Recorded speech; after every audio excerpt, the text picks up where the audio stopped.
only $14.99.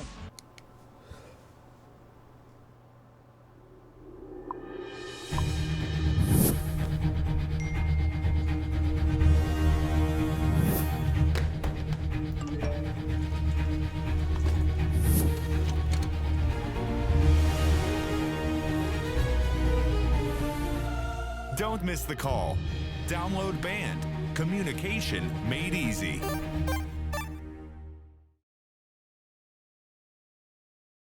Welcome, ladies and gentlemen, to the Vainglory8 powered by BIS. I'm your host, Dragonborn. Joining me today, it's the Nominee, and we are here to do something that, a lot of people probably don't know about. It did start last season, but we bring you guys the off-stream match. Day and I host it for most of the games, and we of course start with Europe and then finish off with North America later today. And we bring you guys the game you usually don't see on the main channel, but we can bring it to you guys here with some casting, with our commentary, and with some chill dialogue of Vainglory esports. And we're actually waiting for the teams to get on. So Day, thanks for joining me, and we've got an interesting season in front of us. Yeah, we absolutely do. I think obviously one of the most notable things is going to be the actual roster swaps for a lot of these teams. As you know, if you were watching the mainstream, you would have seen obviously Mouse has picked up Tricky, who is possibly one of the best laners, if not the best laner in Europe. So, I mean, that's a huge change for Mouse, who went into the last unified event, I believe, as the third seed. And they have a very realistic running now, this split coming through to be a contender for that first seed. And they just picked up 2 points, actually, winning the first game of the Vainglory8 here in the autumn season, right on the main channel, 2-0ing Fnatic, which is a team I think a lot of people expected to, be pretty strong this season. So that's not an easy match to finish out.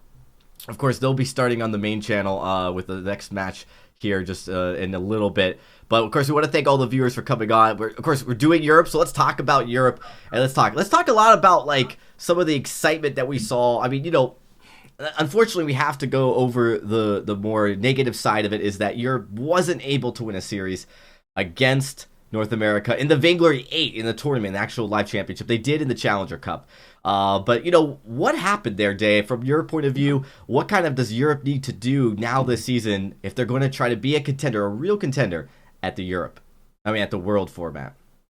Well, obviously Europe is only guaranteed one spot for Worlds, as well as North America is actually only guaranteed one additional spot now at Worlds because Cloud9 won both spring and summer. That will be a global wild card that will be going out in the place for the second tournament. So that's actually huge going into Worlds because that could be another South American team coming in. That could be another East Asia team coming in, Southeast Asia. It could even be another Chinese region team coming in, or as well as obviously could fall back into EU and NA. But we'll just have to see. That's massive. I mean, typically North America would show up with 3 of some of the strongest teams in the world, and then now there's a possibility they'll only have 2. I mean, that really reduces North America pool. You do have a lot of people have been talking about East Asia, right? A lot of people talking about how they may not be as strong because you do see Rox Armada struggling and maybe there's a reduction talent, but I actually think what you're seeing is just an overall increase in talent in East Asia. And if they were to be represented by 3 teams, that would be a massive advantage for them going into the World format, giving them 3 chances, and obviously 3 very strong chances to go toe-to-toe with the best teams in the world. I think I'd have to look back over at Dragon. I'm actually pretty sure East Asia does have 3 teams going. So it'll follow the same kind of format that Rox is pretty much. This is the one I have to double check. So obviously we have Ace has a spot secured, and I think Impunity has a spot. I think Rox has a guaranteed spot as well from winning the past Worlds event. I would have to double check that. Yeah, that's not been confirmed, but that might be a realistic expectation, coming in here. Hi, everybody in the chat, by the way. We are talking. We're getting ready for your off-stream match. You guys can see it right below in the Twitch title or YouTube or Mob Crush, depending on what you're watching. Dynasty versus Calamity Reborn. So now let's turn our sights onto week 1. Of course, let's talk a little bit about this matchup specifically. We are we are taking a look at two teams that have a lot of potential. Dynasty didn't make it. They did. So Dynasty did make it to the regional championship. Calamity Reborn did not. Just barely. They came in off the challenge battles. They did perform very well, but they weren't able to get enough points. What do you guys think about? What do you specifically, Dave, think about these two teams going head to head here in just a few minutes? Well, I think any team with Leon, you really have to take seriously. He's had his ups and downs with his teams that he plays on, but for the most part, he is a very consistent player. So obviously, Dynasty is a team that is constantly seated very, very high. Obviously, it is the old secret name that has branched off and become Dynasty Gaming instead. Mowgli's always been one of those absolutely key, and not only key, I really think he might be the most mechanically defined captain in all of Europe. He's really like the Gabe Vizel of Europe, and he's really impressed me at the live event. And then when you put him on here with Riku Meza and PT Lamb, who had some really good performances at the event as well as through last season, neither one of these teams you can really give an edge to, because again, Leon has really always been that, highest skill possible player in Europe. But going up against this Dynasty lineup, he has to play his A game. If he does not bring his best, then Dynasty will push him around. Yeah, and I think that's what we saw last season was a little bit weakening in his game style. Like, definitely the synergy in that team wasn't there. We'll see if that's something that gets changed here. Aeon and Leon have been playing. They have a lot of synergy. Just fell short really in points and really hard matchups as well. So, looks like we're just about to start here just a few seconds. So, we will be getting into draft, and of course we are on the tournament server doing double band draft. Well, let's talk a little bit about some meta shifts that we've seen and how it might transpire, and what are some of the big notable ones, Day, that we've seen. I mean, we saw a lot. We talk about North America and North America challengers, but there have been some that we saw just in the last few minutes here in the live on the main channel with Mouse versus Fnatic. Well, obviously, we've seen back even towards the end of 2.7. I would say at the beginning of 2.7, we still had that very strong weapon lane, crystal jungle meta. But then as we got closer to the actual tournament itself, a lot of teams did shift over. They brought the Scarfs to the lane, the Adagio back in the lane, Celeste. And that was a really big change that I really think North America had a little bit of an edge in, because a lot of the North American teams in the downtime before the tournament had been practicing those compositions. And then since I actually did have the chance to go to the event, I got to talk with a lot of the teams. A lot of the European teams actually shifted that weekend and started to practice, going into that Crystal Lane meta, which I think really put them at a disadvantage playing out of their comfort zone. I think they would have had a little bit more success if they just stuck to what they knew and what they were comfortable with. For example, SK, they did a great job at the championship, but I think, obviously what really got them there is Kvalifar is such a good laner when it comes to those kind of off-meta, really aggressive weapon lane heroes like the Rona, the Glaive. Right. So getting him on a Celeste just felt a little weird to me. Especially since Celeste is somebody that Tyra's has had really good performances on. So that's just a quick example of how the meta shift and maybe why Europe might not have done as good as we would have hoped. I mean, there's that. I think that the weapon jungling favored NA. We did see, though, Europe's strongest games were when they did play Scarf, right? Either jungle or the lane. They definitely, that's one hero I think Europe felt when they went to that meta were very comfortable on. I mean, there was some of the biggest upsets we saw against North America. They didn't win a series, but they won games, was when they were able to get on Scarf. It just seemed like the other Crystal Mages in the lane, that was not their strong point. So I'm really excited, though. I think Europe knows this. I think Europe is very aware. No longer are they stuck in this mindset that they have something that's truly better. They are now really focusing on not just North America meta, EA meta, and looking to try to implement some of the more stronger compositions and be more aggressive. We did see that, and really, I honestly think even though they didn't win a series, they did put up some of their best showings against some of the better North America teams. Yeah, I would absolutely agree with that, Dragon. And specifically, I think Fnatic showed up really well. I think SK showed up really well. They were able to adapt. But I also really want to make note that Fnatic, despite maybe not getting that number one seed, I feel their performance on stage probably reflected the most of what we, a good shift from the meta they were used to playing throughout the season to North America. I think it was probably the most comfortable team as far as watching them, actually seeing them on stage. So, huge shout out to Fnatic there. But, as we get ready to get into this draft, we obviously have Dynasty versus Calamity Reborn. Yeah, the Grace comes off early. Yeah, we'll jump into the draft in a second. We did have to update some of our graphics, so here, give us a second as I actually take care of that right now. But it looks like with that updated, and of course some of the picks coming in, we're jumping into the draft now, finally, with Dynasty on A side. Yeah, the Catherine takes the fall there. That's a pretty common ban that we see both in 2.7, 2.8, and the Glaive first pick comes up. That's been a pretty strong hero, very flexible. We've seen it in the captain position, the jungle position, and in the carry position. So definitely going to be interesting to see what we get going through here. As obviously, if you commit to a carry Glaive too soon, that does obviously open up some picks like the Rhyme, anything of that nature that can really, really handle his own with Glaive. All right, guys. Sorry for the delay on getting those things updated for you guys. We did have some issues with... This is game 1. This is not game 2 or 3, as you might have seen. So, Day, keep taking us away, though, through this draft. It's pretty exciting. Scarf ban away, and that's actually pretty interesting to see the ban there, because with the Lance, I actually think the Scarf would have been a really strong pick. Now, obviously, the Finn is still on the table, and that's a hero that we've really seen resurge a little bit, specifically when paired up against or with the hyper carry mages like Scarf. So it'll be interesting to see what they end up banning away here. I almost think you want to take something away like the Celeste. Now that you have Scarf off the table, you don't want to give up that other...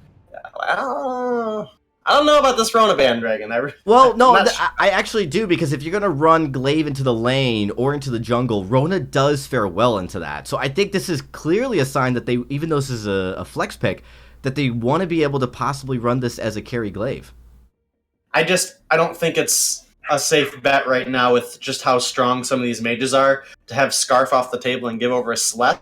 Now, it is possible we might not even see Calamity take the Celeste. It's not something they are really known for too much, I would say.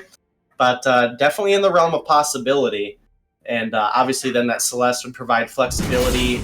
And it's going to be a Vox. So Vox is pretty strong right now with the crit breaking point build. So that's a good pick. It's a solid. Sad not to see the Idris, into the Glaive pick. Idris does have ability to get out of those sticky situations. He's got one of my favorite kids actually in the game. Dynasty's going to get Celeste here.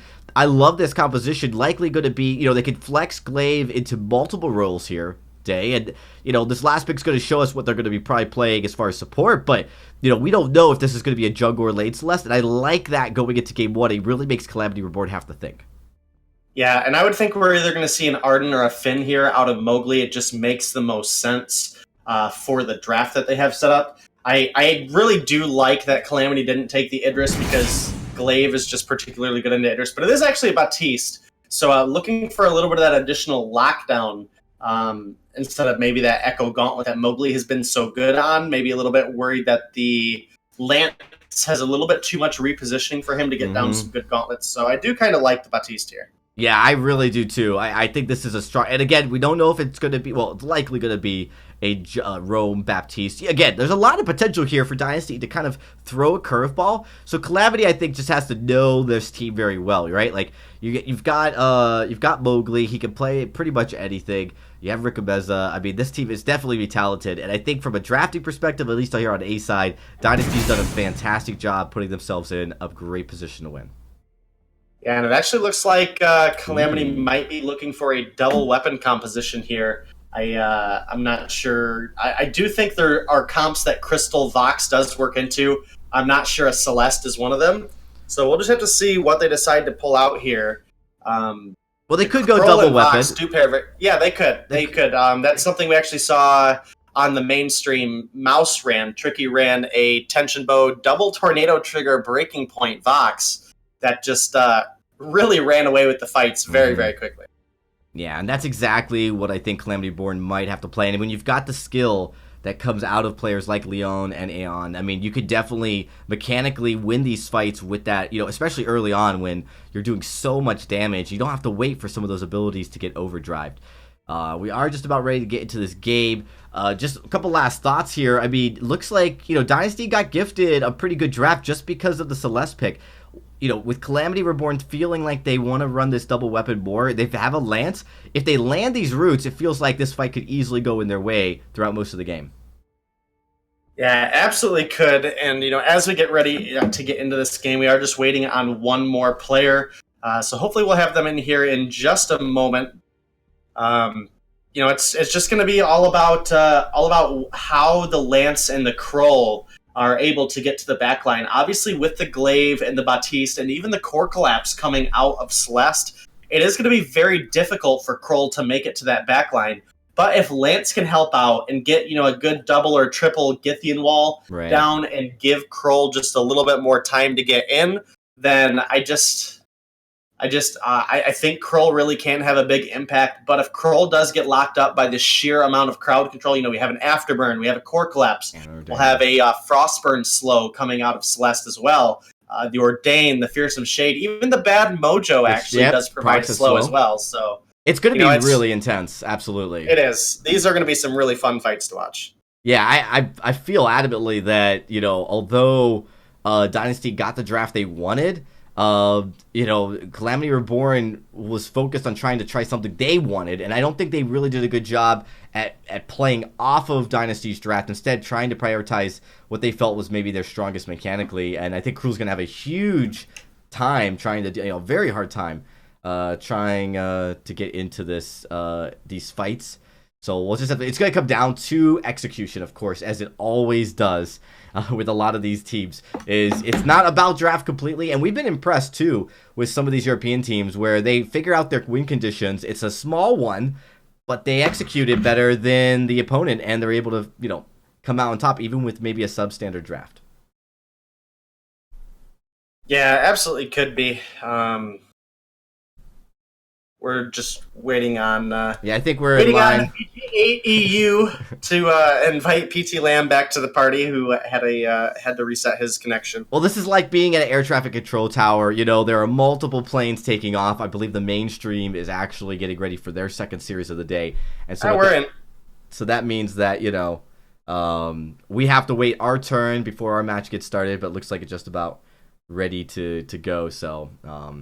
We'll be getting into this game in just a few moments. Again, you guys are watching the Vainglory8 off-stream match powered by VIS. Make sure you follow us. We do, of course, bring you the North America Challenger Series, but we're going to be bringing you guys a lot of great stuff over the next couple of months as we increase the amount of awesome content that comes out here. We are, of course, a small grassroots tournament provider here, mostly for Vainglory, so we appreciate you guys tuning in and watching. It's always fun. Of course, I don't think the European scene really knows me as well. Well, I guess they kind of do now after that 30,000 ice giveaway thanks to Team Queso. Big shout out to Team Queso Day. Probably one of the best performances I've seen an EU team do into a North America team. They look like a very real VG8 contender. Hold on, Dragon. Well, someone's Fortress Wolves are released. I guess Dragonborn, is you take a series, another 30K giveaway. You know what? I am completely committed to that. I don't think we'll have another Challenger Cup, so you guys won't be able to see challengers do it, but you may be able to see, of course, an European team do it against, who knows, a South America team, an East Asia team, maybe a Southeast Asia team. Anything is possible. But, all right. We're getting into the game finally. Day is taking care of his Fortress Wolf, his Dire Wolf, or whatever. So we'll I'll get right into it. I'll probably hard carry here for just a little bit, as I know you guys are absolutely excited to get to it. There's the draft. You guys can see it one more time, and let's get into it. Game number one. Oh, looks like let me just fix that real quick. As just a small technicality that's not actually going to cause too much of an issue. All right, sorry about that, Dragonborn. I'm back. Oh, not a problem, man. Not a problem at all. We're jumping into it. Again, you guys are watching the Vainglory8 powered by VIS. Alrighty. Well, we got a very aggressive rotation going on here, Dragon, with obviously Celeste, Baptiste, and Glaive coming over for the Treant. And Lance is not going to be able to save that one. So now it will be Dynasty turning their attention to the Elder Treant here in the middle. Obviously receiving a couple buffs here with the additional gold and experience. We see that 114 coming through there as opposed to the original, 60 to 70 that it would have been. Oh yeah, it's a huge amount, and that makes this rotation that we just saw Dynasty pull off. I'm sorry, yeah, Dynasty is so much better. I mean, this is going to be a huge increase in this. Yeah, it absolutely is, and it's really good for sharing the ambient gold. And obviously, we do have PT Lamb on the Celeste, so it will be a lane Celeste going up against this box. So maybe not hitting level 8 as soon as possible, but that rotation that they shared of getting the ambient gold and ambient experience on the Celeste will help out a little bit. Kind of like a hyper-leveling Celeste kind of situation. So, obviously, Celeste getting to level 8 is the big thing. Getting those overdrives on the Heliogenesis. But, yeah. Ricumeza, he tries to go in with that Glaive Afterburn. Leon does a great job predicting it. Of course, Vox has that little skip and a jump to get away from such a CC, especially early game. It makes Vox such actually, I think, really popular a lot of some players. It's like a little bit of a crowd control counter when you don't have a reflex block or a pair of boots yet. Yeah, absolutely. And, fortunately, Leon did Sonic. He saw the rotation coming through, was able to Sonic zoom out to safety. Ricumeza actually burned his boots just trying to get into position, and unfortunately used the Afterburn just a split second too early and actually punted Leon back to safety. So definitely a little bit of a heartbreaking moment there for Ricumeza, but Lance comes through with a good stop on the recall. Yeah, not too bad. Ooh. First blood, though, does fall out. Celeste drops down Cruel with the nice engage early. There's not a lot of crowd control just yet. And, of course, wasn't able to get that core collapse to land, so Cruel pushes. This is actually what we see a lot with Lance Cruel. Lance Cruel allows you to get in and delete a target early game and even mid game with very little problem. Yeah, absolutely. And Lance Krull could be a very deadly combination just because, Lance's additional lockdown potential can be so huge. And when a Krull's allowed to stick on you, that can be a huge nightmare. So I almost wouldn't doubt that we'll see an Echo come out on Ghost at some point during this game to try to get that double Githyan wall. If you're able to lock down Celeste and allow Krull to latch on, then that's going to be absolutely crazy because those stacks of weakness will obviously bring Celeste's damage potential down while Leon is on the backline ramping up throughout every single one of these fights. Absolutely. Move it up to lane. We see nice row push here in the lane by Leon and Ghost as they look to just keep this lane pushed up. We've seen a lot of double rotation here. We see PT Lamb and Ricumeza moving through the jungle together to try to rack up experience, and it looks like it's working fairly well as PT Lamb is a level ahead of Leon for the time being. Ricumeza, though, of course, suffers that. He's not going to be ahead of Cruel by a huge factor just yet, although he's very close to hitting level 5, which will put him ahead as well. But overall, very strong play here by Dynasty as far as rotation, looking to just play the safe game as they try to out-level and out-farm their opponent. Yeah, they absolutely are, and obviously we have that first blood bounty gold onto the side of Calamity Reborn, Aeon specifically on Krull, who is building into some cooldown as well as has a Stormguard banner. So it is going to be interesting to see what kind of build we end up getting out of this Krull. This is pretty untraditional, I would say, for a Krull build, but obviously attack speed is always going to be something good on Krull. Having the ability to get those stacks down as fast as possible is really one of the essential things to using a Krull. It is going to be the Storm Crown that comes out first from Aeon. So obviously with not having any weapon damage yet, this is going to be to help him stay up on his clear speed, as Krull actually has a really low clear speed in those first couple rotations. So now with the Storm Crown complete, he'll have some additional cooldown, some additional energy regeneration, which we know Krull can have issues with sometimes through extended fights. But the cooldown specifically on the From Hell's Heart and the Spectral Smite are going to be the biggest two. Ooh, Impale comes out, just misses. There's the Ordained. Leon's just going to stay with inside it, not going to take the stun as he looks like this farm. Smart play. There was really no follow-up from Dynasty on that Ordained, so I think a missed opportunity. Ricumeza not going in. He has a Tension Bow, though, and a Frostburn on PT Lamb. This is actually a lot of power here in the mid-game for this composition before they hit their real power spike. I mean, I'm surprised they're not trying to capitalize. Oh, but here comes Cruel from the backside, but he gets Core Collapse, Afterbird, and Ordained stuns him up, and he's getting very close to dropping. We're going to see a Fountain already used, Fountain right out the gate in 5 minutes, but look how Calamity Reborn, they're not giving up, trying to find it, but it's going to be Cruel that drops, and Aeon, the first casualty to go over on the side of Calamity Reborn. And just, not able to balance the damage. So much crowd control here in this early part of the game, Denominate, that is really starting to favor. And, PT Lamb, he isn't even at max power spike. Already, they're starting to punish Calamity Reborn. Yeah, they absolutely are. And, like we said at the beginning of this game, is if Krull is allowed to get onto Celeste and stay on Celeste, that's going to be the kind of real win condition here for Calamity Reborn. In that fight, though, Krull was not allowed to get on Celeste. Celeste stayed on the back line. The Baptiste and Glaive did a good job of being in the front, making sure that it wasn't safe for Aeon to make it to the back line. And there came down those Supernova Heliogenesis with no shielding yet on Aeon. Obviously, those huge chunks of damage were incredibly devastating to Krull's health because he does have a naturally low health pool for the playstyle that he has. He's that in-your-face kind of bruiser hero. But I believe he's right around 1450 health, which is pretty low for a melee hero. So in this early part of the game, he is very, very vulnerable to hyper carry Celeste. Yeah, that is true, especially with the way he's building it. Not as much damage. There is an Ordained stun complete. Core Collapse lands. There's an Afterbird. Oh, he gets a reflex block, but look how fast he goes down. Cruel had nowhere to go, and Dynasty, they are doing a fantastic job keeping Aeon limited. I think he was just a little bit behind his team there. Slight mistake, maybe not realizing how quick Dynasty was going to be able to act on that. Yeah, and that's a second kill on the board now for the side of Dynasty. And like I said, this is the team that you have to take seriously through all parts of the game. Obviously, they have their starter back. They did play the championship with PT Lamb as PT Lamb takes some damage there, but it was a good fearsome shade coming out of Mowgli that kept him safe. Like I was saying, PT Lamb is their starter.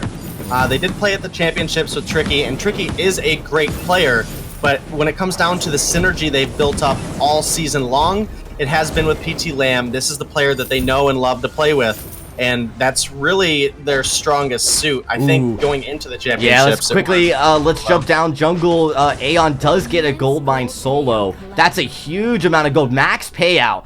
And, I was just actually talking, I was going to say how Dynasty started to take a gold lead, but that enormous payout, I think a big missed opportunity. They tried to go in for that turret kill. They got a lot of damage on it, but they didn't take a ton of damage. They didn't get the turret.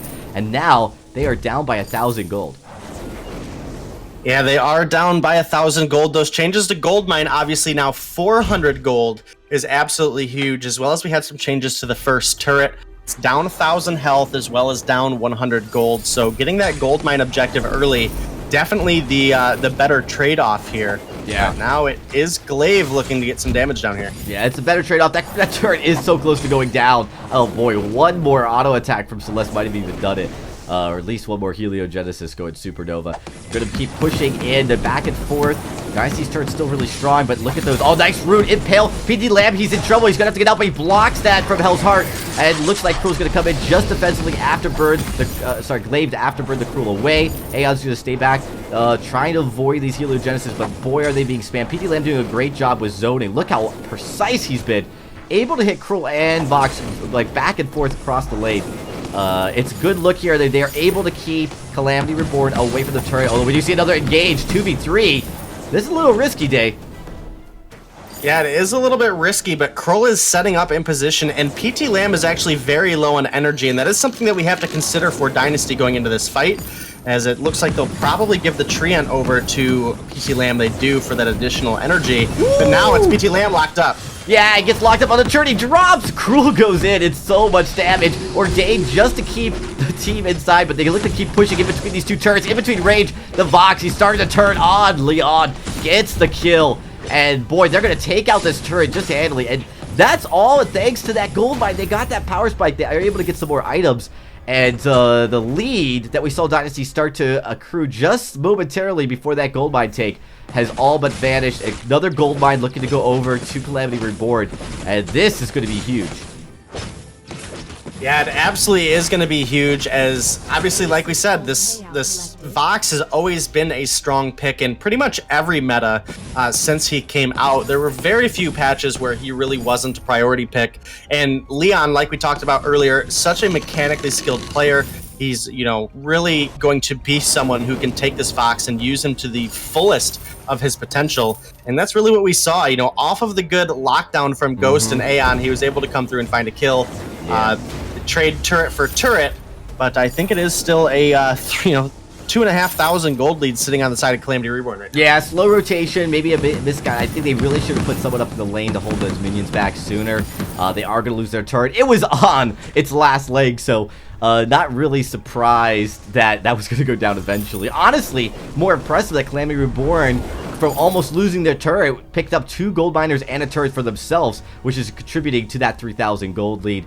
As well as a kill lead. It's definitely pretty sizable. Looking to come in from the bottom. Tri-Bush looking to move in. Bush moving up all the way to try to find and split up Dynasty. Dynasty does a great job with crowd control, but Hell's Heart lands. Celeste, it's deleted. And it's going to be Mowgli to follow. Rickameza is just trying to get out of this fight. He does have some lifesteal, but he is not going to be able to deal with the crowd control coming out from Ghost. So he's just hightailing it out of here. And does get out. Nice use of the root. Does not land. Can he get away from Aeon? He does, but this is going to be another turret for Calamity.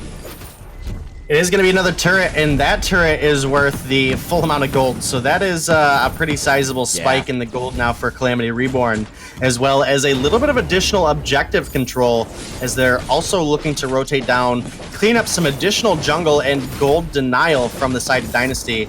And obviously getting that sentry down is about 200 gold in their pockets as well. 125 for the person that takes it. And, you know, an additional, I think it's 84 for the ambient. I'd have to double check my math on that. Can we talk a little bit about Leo and CS? Holy cow, 163 at 12 minutes. This is definitely him firing at all cylinders. I mean, Vox, one of his comfort picks, obviously. He's been taking a decent amount of the jungle. You can see it with Aeon only at 39 CS. But this is allowing Leon and this Vox. Look at his composition already. Tons of damage and attack speed. Yeah, as well as working into a 4th offensive item, which is likely going to be that tension bow or breaking point, as we have the piercing spear in the inventory. I almost wouldn't think the breaking point would be a bad idea over the tension bow here.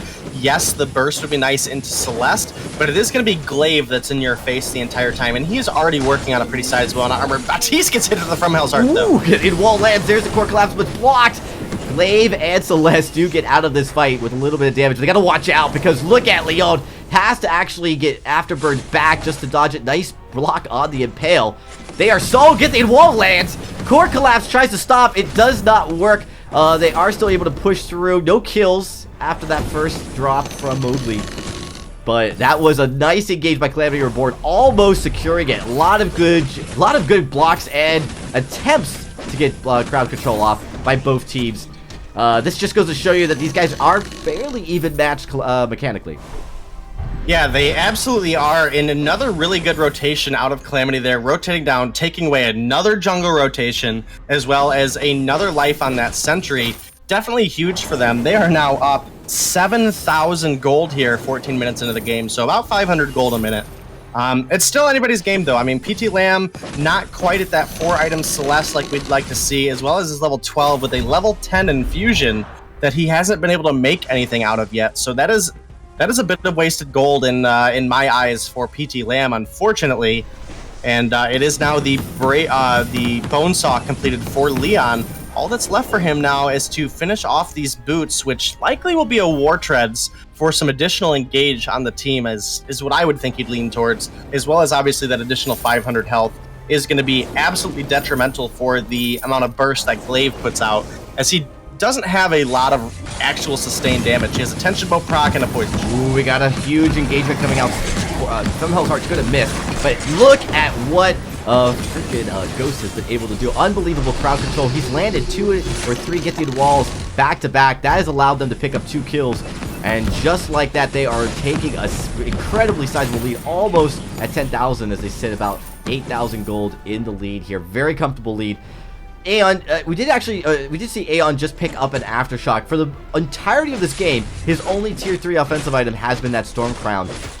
Day, talk a little bit about what that means. This is something we saw a lot in 2.6, 2.5, the Storm Crown being something the junglers would utilize.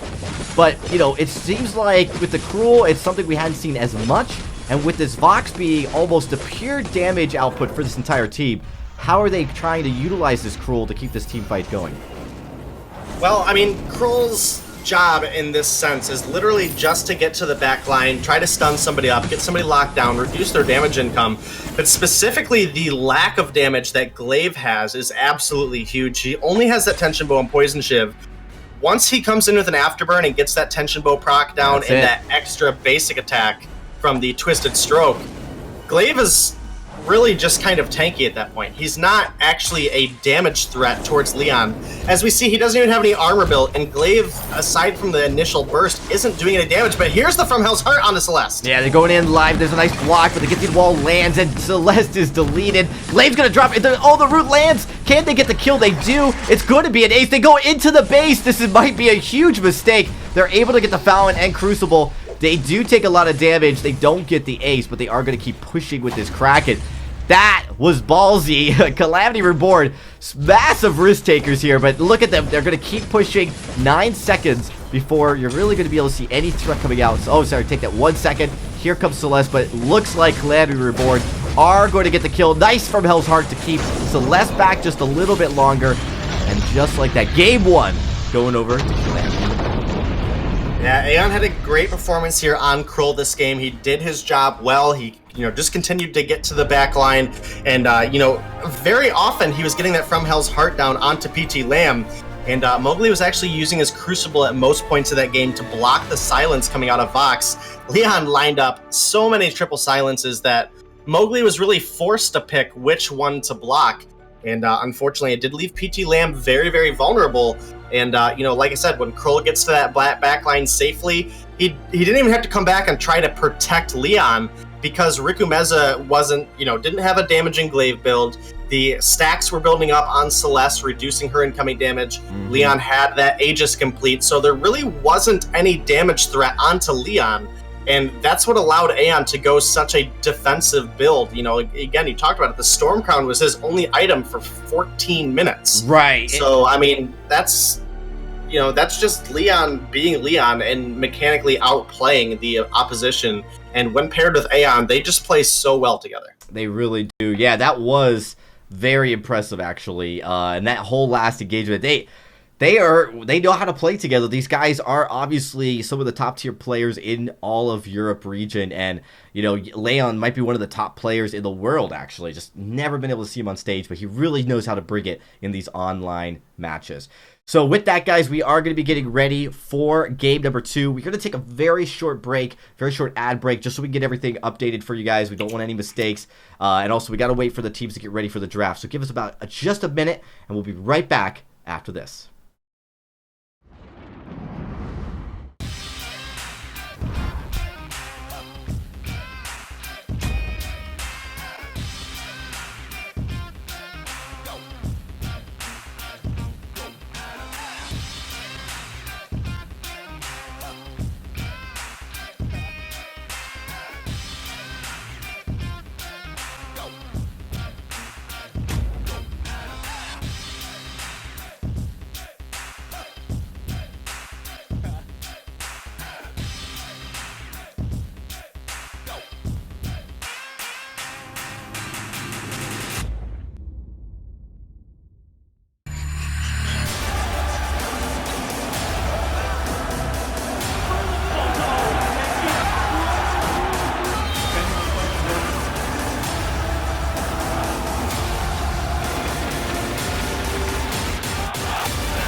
$14.99.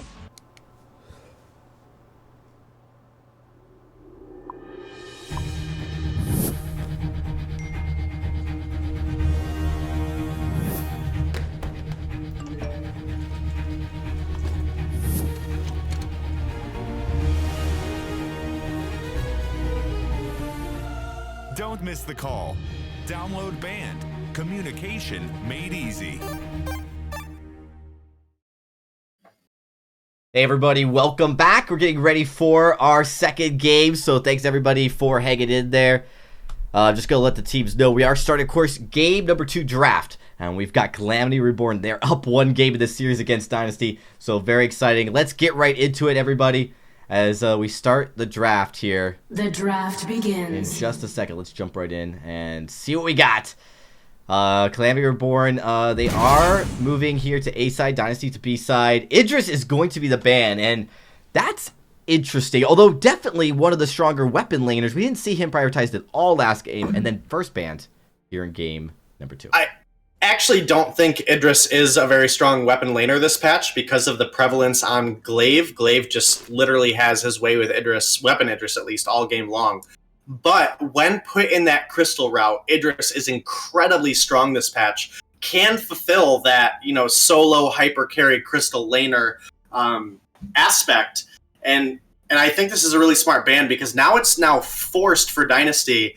Okay, what do we ban away? If we ban away the Grace, we're giving away the Catherine. If we ban away the Catherine, we're giving away the Grace. Or potentially even the Finn is a hero that we've seen with some pretty good success. They do ban away the Lance. Obviously, Ghost had a good performance in that last game. And this is smart because it is a strong captain now taken off the table, but the Grace and the Catherine are both still available, as well as the Finn, which actually might even be better into Catherine than the Grace. Yeah, but I think you pick the Catherine. I think that the Catherine works well, maybe with Finn being the exception, but even so, he's so slow. I think you take the Catherine here. They do. Grace is up on the board, but I don't know if Dynasty goes with the Grace. Catherine could actually really annoy Grace, right? Because you could time against those Holy Novas perfectly. Glaive is going to be the pick. I like this. Dynasty keeping with that flex pick, but it does mean that, you're really limiting you're really allowing you to wait on like your support play pick, and I think there's so many strong supports that Calamity could actually ban another support away with Baptiste taken off. Yeah, they could. I think Arden is probably the safest ban, actually. Obviously, that's a hero that we've seen Mowgli have absolutely great success on. He's really good at placing those Echo Gauntlets, making sure that the enemy has the least amount of movement possible. It is the Scarf taken away. So there are a few options now available for the side of Dynasty. Obviously, the Celeste didn't work out for them last game. The Vox is still on the table as well. So these are all things that you have to be thinking about from Dynasty. Is Leon's positioning on Vox last game was absolutely crazy. They obviously didn't want to give over a Baptiste and a Catherine combo, but they're going to pick the Fortress now. And this does provide, still keeping that flexibility alive for the side of Dynasty. But this is going to give a possible Vox-Krull combination over to the side of Calamity Reborn now. I think Fortress Glaive is pretty good into Krull. You can shut him down incredibly hard in the early game. But, as Catherine gets to the late game, as that double silence comes online, or even double Merciless Pursuit we've seen, just depending on how the fight goes. This so far is looking really good for Calamity, as they do have so many options available. It is a Black Feather, keeping some flexibility on this A side. They have a little bit more time now to think. Is this going to be a jungle Crystal Black Feather? Do we need to take this into the lane? So really just buying themselves some time at this point, trying to think, how do we want to deal with this Glaive and this Fortress? I mean, I really like the Black Feather in a lot of ways. I'm sorry, the Black Feather, you could go Crystal, like you said, or Weapon. You could play it like a Vox. You could play it like, a more tankier jungler. The Fortress pick is interesting to me, and the reason I say that is, I think they might have taken it out of fear of a Krull, right? Or fear of a way to slow you down. You could build a Frostburn out. You could go Crystal. You could go support. Celeste is going to be the crit, so that pretty much nails down this is going to be likely a weapon. Black Feather. Double CP does happen, Day, but we haven't seen it as successful, and I'm not sure double CP in this case would be strong. No, this will very likely result in being a weapon Black Feather in the jungle in attempts to deal with the Kashka. Kashka should be able to push in onto Black Feather, but maybe not quite as hard as Kashka into Celeste. Obviously, Kashka's movement speed makes it very difficult for a Celeste to land that core collapse, which is really your only defensive capability on Celeste in the early game. Now, there is definitely a huge aggression advantage here for the side of Dynasty. Obviously, they have so much engage potential, but I think Leon being on this Celeste is going to be able to, really utilize her to the highest point. The Catherine should make it easier for a disengaged potential out of Celeste, as well as the triple melee lineup here is obviously all going to be very clustered together. Right. That is going to make it very easy for a Catherine to land a good silence. So this is going to come down to Mowgli's engages and making sure that he's able to block that silence and allow Rikumeza and PT Lamb to really have that aggressive start that they need. Right. And actually, interesting start here. PT Lamb has started Boots and Weapon Blade, looking for probably a very aggressive engage on the early first rotation. What that is going to lack is him to have any sustained potential in the lane until he recalls and picks up a Book of Eulogies or a Bark Needle. Yeah, but I like this. This composition needs the early game. They need to be able to get out very quickly. So I see what they're going to be doing here. They're actually looking to go in, but nice job by Ghost. He's going to spot it out. He's going to take some damage. I don't think he's going to have a problem. Afterburn does land. He's backed in, takes a little bit of damage. Dynasty's going to get this Elder Treant, but we saw this last game. They were able to get some of that early farm. But really, down the stretch, it was Leon able to just outplay the lane for the majority, and they never really took the jungle dominance. They never really were super aggressive to completely shut down the Cruel. This time they're going up against the Black Feather, but the same rules apply. They've got to be extremely aggressive, and they've got to get these kills and snowball, as you've got this Kashka Fortress composition that really prioritizes early. Ooh, we do see a nice core collapse. PT Lamb gets locked up.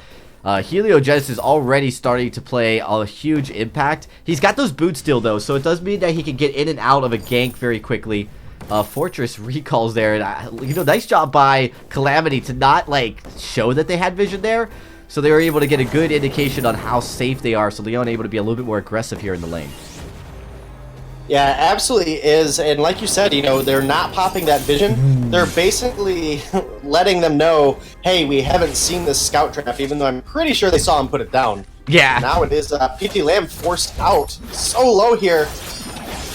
Ooh, that was a very good engage. Fortress with that Dragon Blood contract doing a good job. Kashka pairs so well with it because she can get in and actually land those attacks needed to make that slow and extra damage proc. Going to try to go in and get this Elder Treant solo. Risky. Aeon's coming in. Blackfeather does a good job right around this level to try to deal with some of that early burst. Looks actually go all the way in. Trying to go and find this Elder Treant. Does not find the Treant. Goes in trying to find on Rikumeza. He's got to be careful though, as Kashka will surprise you when he's got that heal. Here comes Ghost to kind of help pair. In the lane, we've got Mowgli trying to help out. Leon takes a lot of damage. There's the killing blow. PT Lamb finishes it off. Down in the jungle, of course, Aeon trying to do some damage and work. There's a heal coming up. Rikumeza is doing a lot. On point, not enough to keep him alive. He's going to fall 3-0. 3 quick kills going over to Dynasty. Yeah, and that was really kind of silly on Aeon's part to me. Kashka obviously had just picked up that Treant, so it's going to be having the health regeneration. And at this point in the game, Rikumeza just sheerly out-damages and out-maneuvers a Blackfeather. And, Aeon went just way too deep, and they ended up losing out on all fronts. Ghost didn't commit to either going to the lane or into the jungle quick enough, and it ended up costing them, an additional life onto Leon, an additional life onto Aeon. And, that's Dynasty really trying to, obviously, being down a game, they want to make sure they have their best chance possible going forward. This is a team that wants to be able to contest that #1 seed. Obviously, the World's ticket is online for the autumn season. So, this game, starting off this first week, is incredibly important for both of these teams. Absolutely. Leon is leading the jungle CS, though, over PT Lamb. A lot of this has to do with PT Lamb's, rotations to try to help out in the jungle, create that dominance. And also, he is going up against Celeste, but a little concerning considering that Celeste will be able to be even more harassed. He can't get too far behind. I think Kashka right now is making up the difference, which is resulting in that 1,000 gold lead going over in favor of Dynasty here.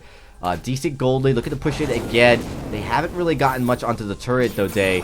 So a lot of this has just been, positioning, maneuvering for a more later game strat or later game goal of getting that first turret. We did see with the gold miner just hitting, we do know that gold miner is going to hit max gold in 3 minutes. So a lot of decisions going to be happening in the next, around the 7-minute mark. Every team's going to, of course, prize that gold. Oh, full team recall here, Day. This is going to give Dynasty some chance maybe to push up and get some damage on the turret. Yeah, they might be able to get a little bit. I don't think it's going to be much, as obviously Glaive doesn't have the fastest clear right now.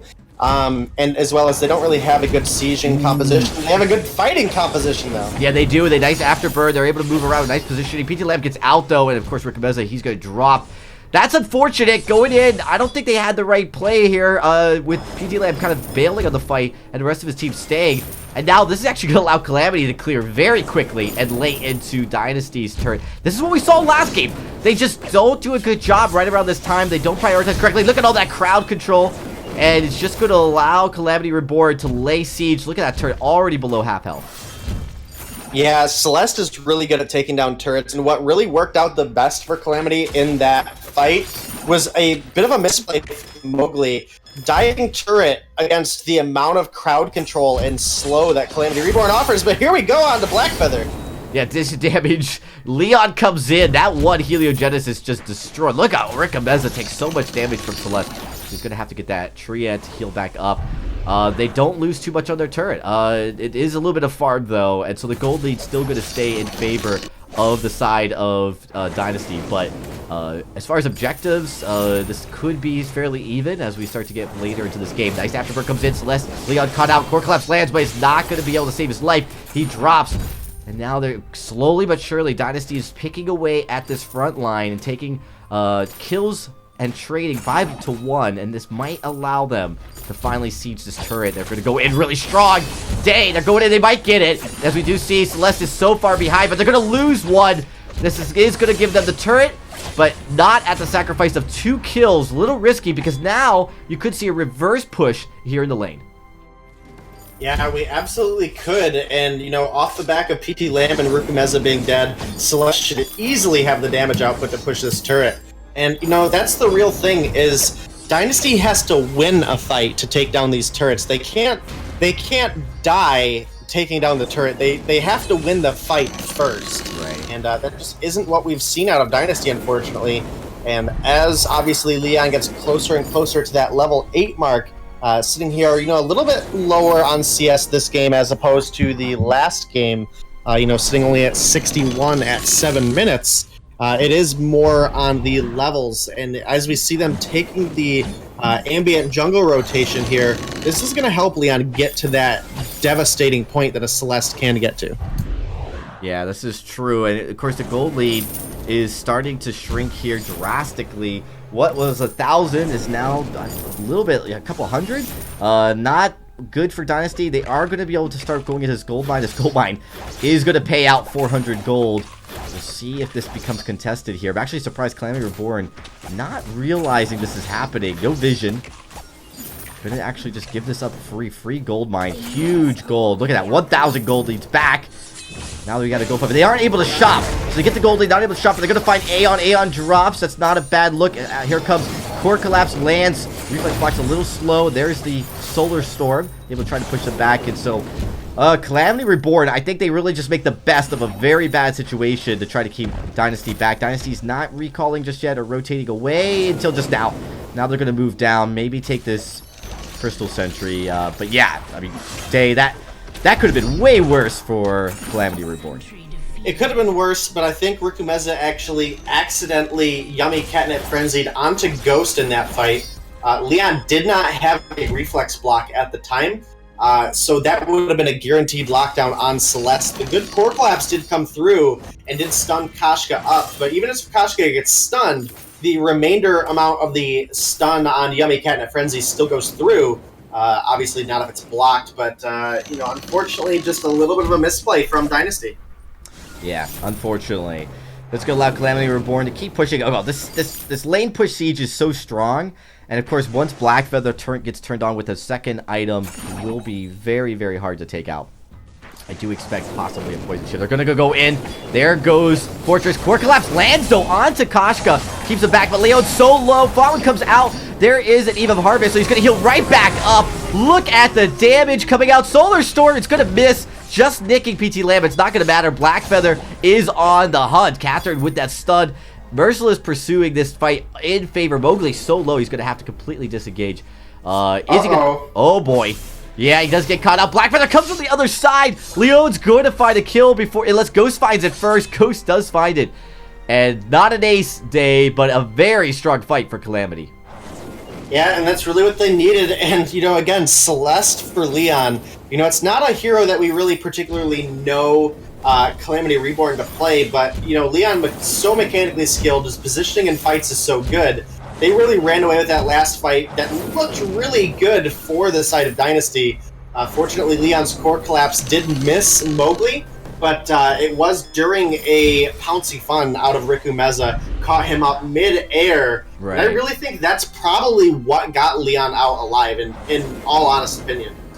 No, I absolutely do. And of course, really well-timed Fountain paired with that Eve of Harvest, right? You're going to start healing up a little bit, then you get the Fountain. You're able to survive what was a lot of damage coming in. Yeah, Leon was very low, but Leon was able to heal back up. And then, of course, once those Heliogenesis spiked the Eve of Harvest proc, he was able to heal almost all the way back up and completely turning that fight around. And Solar Storm didn't even hit. That would have been even more devastating. There's a nice stun. Core Collapse lands. PT Lamb blocks the Core Collapse. And then, look, the fight is going on. Leon is very low, but Solar Storm gives him the heal he needs. There's the kill as PT Lamb is dropped. We are seeing, Leon does drop here, and it looks like you're going to see them able to get out thanks to the Fortress and Koshka move speed. Even trade now, 1-for-1 between these two teams. We talk about these are both very skilled teams, and you can see how close these fights are. 7-7 in kills and even in turrets. This game is very contested. Yeah, it is, and that's actually a stopped recall on Riku Meza there. So a good on point coming out of Aeon. It is going to be Riku Meza cleaning up his own farm, though, and now they're looking to turn their attention hard onto Aeon here. Will he have committed too far? Yeah, Here, he did. is. Wasn't watching out for the glaive. On points aren't going to be enough to save him. Core Collapse does land onto Mowgli, but Koshka just keeps driving in here. He's going to have to back out, and they're just going to turn their attention onto the gold set matter. This is going to be another huge payout. They have a gold lead. This should help increase it. What has otherwise been an even game has been basically given a slight edge to Dynasty thanks to this aggression here, this gold mine payout, which they've gotten twice in a row.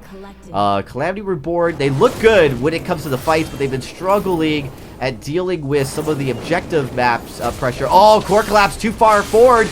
Now Leon, he's low. Glaive's not here to back up though, so it might be the one saving grace, but here comes the Wolves as the they're going to just use this as kind of just a disengage tool. I don't think they're ready to fight. Going back in shop. This is definitely a little bit of a peace offering to Calamity Reborn here, Day. That was a fight that they might have lost if Glaive had rotated down sooner. Yeah, they absolutely should have been in a position, but unfortunately Riku Meza was pretty low on both health and energy, and those are pretty detrimental to Koshka as the EU Treant wrecks Riku Meza's soul. And, he's still pretty low on energy here, so that is something we have to take into consideration. Broken Myth is now complete, but, one huge benefit for Leon here is that Riku Meza, Mowgli, and PT Lamb, because it is triple melee, are going to be grouped up for a majority of the fight. That is going to allow him to get a lot of additional splash damage, providing him more sustain as well as when those Broken Myth stacks ramp up when he finally gets the item online and that Solar Storm tears through Dynasty. These fights should very quickly start to swing more favorable to the side of Calamity.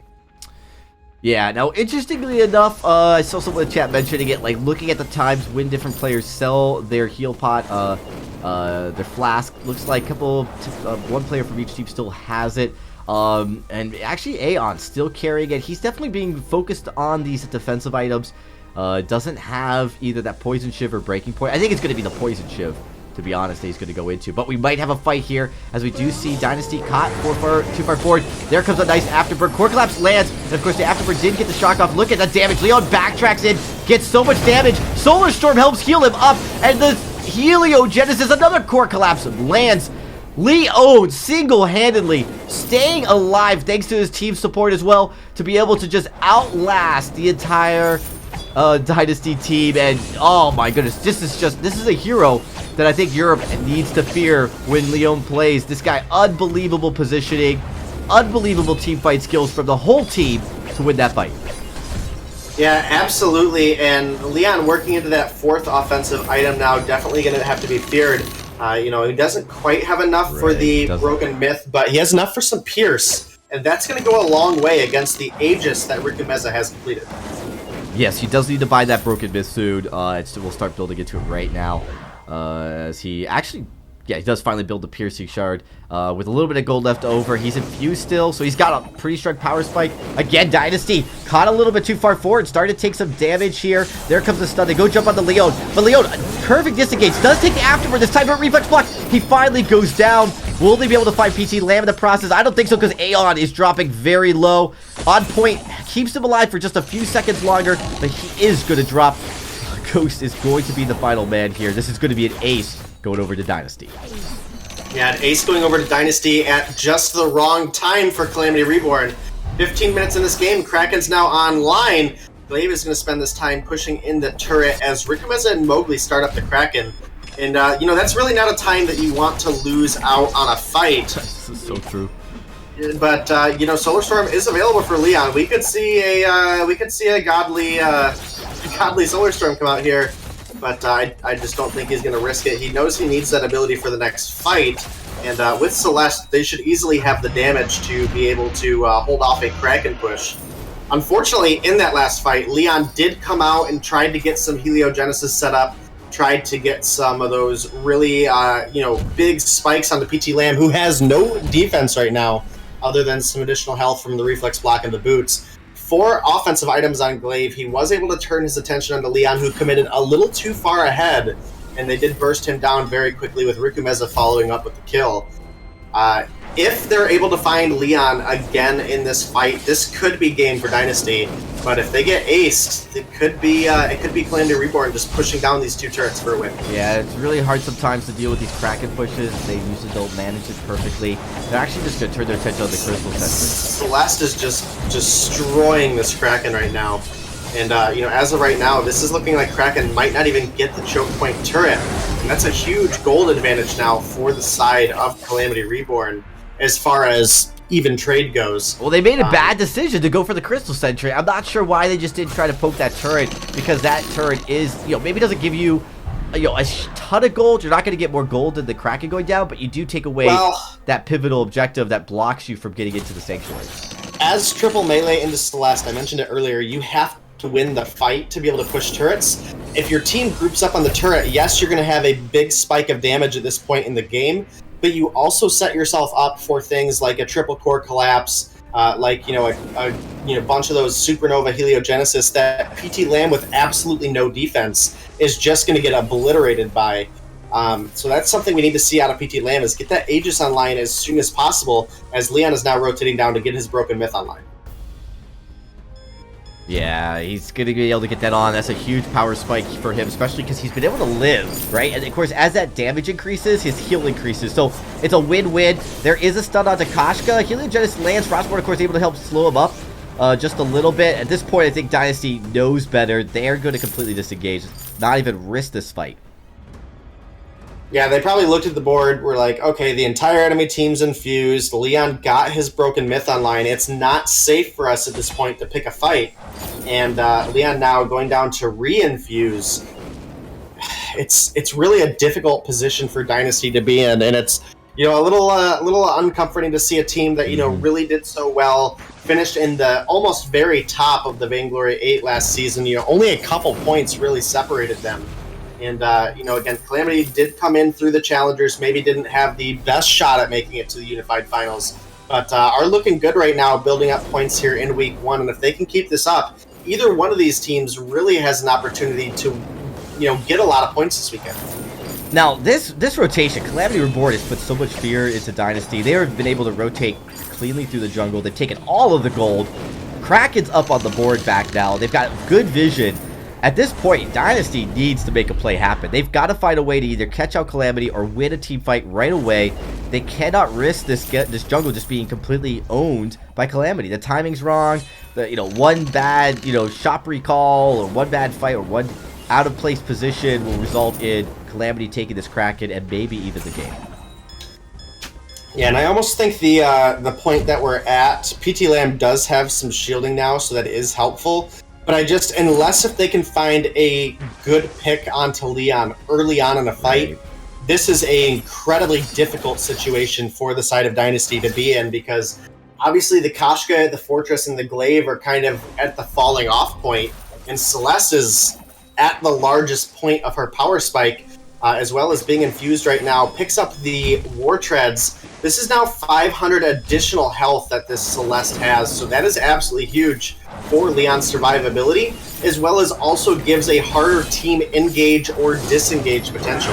Yeah, we are going to see an engage coming here right now. The core collapse misses, and there's the afterburn. It's get blocked, but they're able to try to keep pushing onto Leon. He's got that broken mist stack, working up 5 stacks here as he looks to go on. Rico Meza does take damage. Solar Storm connects, and PT Lamb, does he drop? No, he doesn't. Gets the kill on the Black Feather, and now it's going to be a 2v3. Nice block on that Captain Frenzy. Koshka, oh boy, don't go in on Leon Celeste, that's for sure. They are going to even up that trade, and it's going to be a 2 for PT Lamb. He is so low, he's going to have to get out of here. This is going to be a problem day, is these fights, if you don't take Leon out early, he is just going to find a way to come back in and make you pay for it. Yeah, absolutely, and, unfortunately, Rico Meza should have just disengaged.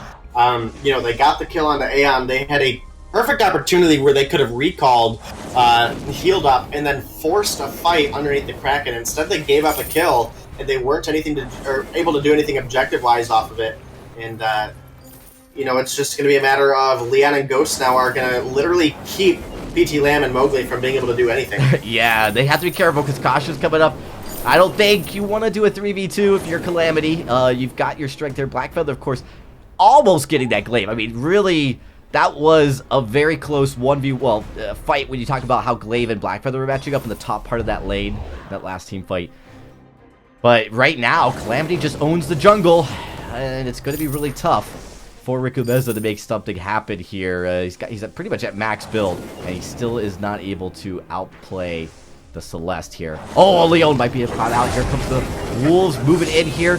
All in the tri-bush, jumping in, a lot of damage with nice stun. Leon, he is pushed back all the way to his sentry. There's no sentry there to boot, but look at those Helio Jezzes. Nice job. Wow. Solar Storm's going to miss, but they take out Rico Meza, and this is going to allow them to probably start up this Kraken. Yeah, Kraken's going to get started up, but instead they turn their attention onto PT Lamb, who should be able to make it out of here safely with the, obviously, the boots proc, as well as now he has another afterburn off, so he is safe. Crystal Sentry is going to drop, and that'll likely be Calamity turning their attention onto the Kraken as Rico Meza is down for 25 more seconds. And I almost think if you're Glaive, you don't even risk giving up the kill here. You just need to push this turret in, get some additional gold in your team's pocket. Yeah, this looks like what he's going to do. I don't think it's going to force Calamity off the Kraken, but it will give them some additional gold to get everybody reinfused, as well as maybe get Rico Meza to finish up an Atlas Pauldron for Aeon. We're just going to have to see what they end up doing with it. Oh, PT Lamb, though, he's pushing in. Nice job by using the Wolves to keep Calamity Reborn there. He's actually going to take out the turrets. Dynasty, he's moving on to the Crystal turret. He might get the win. They're going to be able to recall. Core Collapse does not land. He's taking a lot of damage. Solar Storm, he's going to win. He's going to get the game. Dynasty just comes back and wins it. Unbelievable. Yeah, I actually was really questioning that call, but Mowgli was able to come in and prevent recalls long enough to let PT Lamb go in. That is an amazing call. I'm almost certain Mowgli probably was like, you have the damage, you're a 4 offensive item Glaive.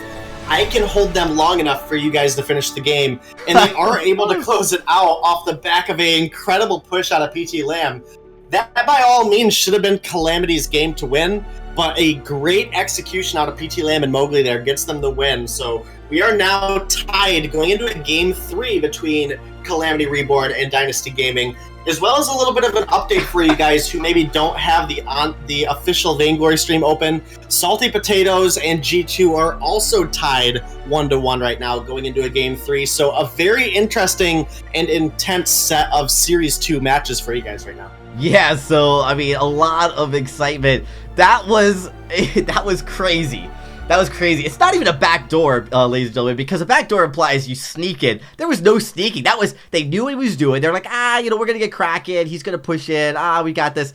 And then, of course, it was the Wolves, really. It all came down to the Fortress play, able to keep them from recalling. And literally a second later, PT Lamb, fantastic block of the core collapse at the right moment, able to get that win there. That's heartbreaking if you're Dynasty. Of course, it does mean, heartbreaking for Calamity Reborn. You're not going to get that easy 2-0. They still could win this, but you do give Dynasty a point. And so now both teams have 1 point. That is, That is incredible. That really was, I mean, there's nothing they could do team-wise, right? Like, Dynasty was not winning a single fight after that. That was purely just an incredible shot call to win the game. Yeah, it was absolutely crazy. And, like I said, that, as far as the draft goes, we were at a point in the game that should have been a Calamity's game to win. But, just excellent team play from Mowgli and PT Lamb. They were able to clean it out. And, that's the Dynasty we really want to see, is that really, really influential gameplay. So, I'm always impressed by these guys. Yeah, that might be one of the most impressive finishes we've seen, just because of how much in lead Calamity was, right? Like, there was no doubt that they were owning the jungle. There was no doubt they were winning every team fight. There was no way for Dynasty to start winning. They were just struggling, and they didn't need to win the team fight. They did it without having to win a team fight. It's unbelievable. And what a well-executed shot call by Dynasty. Very impressive indeed. Looks like we are ready to get into game number 3. So, Dan, I don't think we need to take a break. I think we can jump right into it. I'm waiting on making sure that everybody switched around. It looks like you got it. Let me just make sure Dynasty's ready. That's Calamity that's ready. Yep. So we're waiting on Dynasty. I think they're waiting for their blood pressure to come back down a little bit after that one. I would not blame them at all. That was very intense. I mean, that shocked me. I knew he was going to get those turrets. I was like, all right, he's going to get that next crystal turret, but maybe he'd go away. But, he was able to see that they weren't able to recall yet, and so he made that decision. I'm going to go for the last turret. Even then, I thought, all right, he's going to sacrifice himself. Is that a good sacrifice? That's a little risky. But they weren't able to stop him. They weren't able to get that stun on him with the core collapse. I think that was Leon not really realizing that not able to get the core collapse fast enough, unfortunately, and so it's going to be a 3-0 or sorry, game 3. Let's see here. Okay, I think that's a yes. I don't think that's a Y. I think they're ready. So let's jump into it, ladies and gentlemen. As we get ready, it is going to be game number 3 between Calamity Reborn and Dynasty. And, of course, it's even one apiece. So we're going to be finding out as we go back with Dynasty on A side who is going to be the winner of this first series. Yeah, it's been intense so far. And obviously we're just going to have to see how the draft plays out here. And then not even just the draft. Going to have to see how these teams execute on their picks. Now, I think we're going to see, probably a little bit different of a ban phase here. I don't think we're going to see, another Idris first ban. It will very likely be a captain. It ends up being the Lance. It's not the captain I thought it was going to be, but, I thought we would have seen either the Grace or the Catherine taken off. That's just kind of how Dynasty usually goes into the draft, is the very safe ban. And we'll have to see what we get a follow-up here. Obviously, leaving open the Catherine and the Grace would be the most ideal situation for Calamity. They do take the Grace away. That's going to give the Catherine now over to Mowgli if they so choose to pick it. I think realistically you need to pick it. I don't think you give that over to Ghost again. He had a great performance on Catherine last game. And realistically, again, they were at a point in the game, it should have been their game to win, Yeah. But, the 4-item offense glaive was able to tear through those turrets, and again, Mowgli was able to hold the enemy from recalling, even pop the ultimate just so the wolves would help him, and it is going to be a Catherine now for Mowgli. Well, the wolves were absolutely the reason, like 100% the reason. One of them would have recalled sooner, I'm convinced of it. They had Kraken. They didn't have anything to worry about. Catherine, yeah, I like the Catherine pick here from Dynasty. It was a very difficult hero to play up against, so, Calamity Reborn utilized it really well. So I think Dynasty's smart to take it. Arden comes out. I know why they go with Arden. I mean, there's a lot of love for Arden here in the Europe region, but it's, when you have so many other you have Baptiste, you had Glaive, you had Finn. I think this is more just a comfort pick for them. Cruel is going to be the ban here. He's starting to really take a dominant appearance here in 2.8. Yeah, he absolutely is. And obviously there's a couple of really strong picks on the table now for the side of Calamity. We have the Glaive available, the Celeste available. The Vox also available, and Vox actually does handle really well with Arden. So this is a pretty comfortable pick for the side of Calamity, in my opinion. And now this does give the side of Dynasty a couple of those power picks, but we really have to get something to deal with the Vox, because Dynasty had a good draft in the first game, in all honesty. But the combination of Leon's amazing Vox and then Aeon obviously being able to get to the backline on Kroll was absolutely huge. So I almost think a Crystal Idris here is probably your safest bet, because he has the mobility. They do lock in the Idris. I think that the Celeste was a good pick the first time around. However, it just got engaged a little too heavily on. So I do really like the Idris in this scenario. And I think I'd like to see it rounded off with something like a Glaive that has a little bit more offensive a build. We saw Riku Meza go with a very defensive build, and that's just not how you want to play a Glaive Celeste. It is going to be a Black Feather instead. And now this is a little interesting to me, because I'm worried at this point that Dynasty is going to go Weapon Vox and Crystal Blackfeather. Weapon Idris and Crystal Blackfeather. And I don't think that's the safest way to play this one out. I think you go with the Weapon Blackfeather, who's able to get to that backline, stick onto Vox very well, and then go with that Crystal Idris, who has a lot of kiting potential, as well as a lot of AoE damage potential. And it is now a Kashka coming out for the side of Calamity Reborn. A lot is on the line for this game, Dragon. A lot is on the line here as we finish up the draft. I think this is a little risky, Calamity, going with the Kashka pick here. You got to be careful, but you've got Leon on his Vox. We saw how well he played game 1. There really was no contest as far as laning, so we'll see if the Idris makes the difference here. Leon really obviously, wants to be able to, outplay in the lane. That's where his strengths are. So if Leon can do it, if anyone could do it, it's definitely going to be him. We are getting ready to get into this game, though, as game number 3, our final game here on the off-stream match. Again, you guys, for everyone tuning in, you are watching the Vainglory8 powered by VIS, and I, your host, Dragonborn, bring it to you guys every single Saturday that there is Vainglory8. Mostly going to be accompanied by Denominate almost all the time, except when Denominate is on the mainstream casting. As he, too good for us now.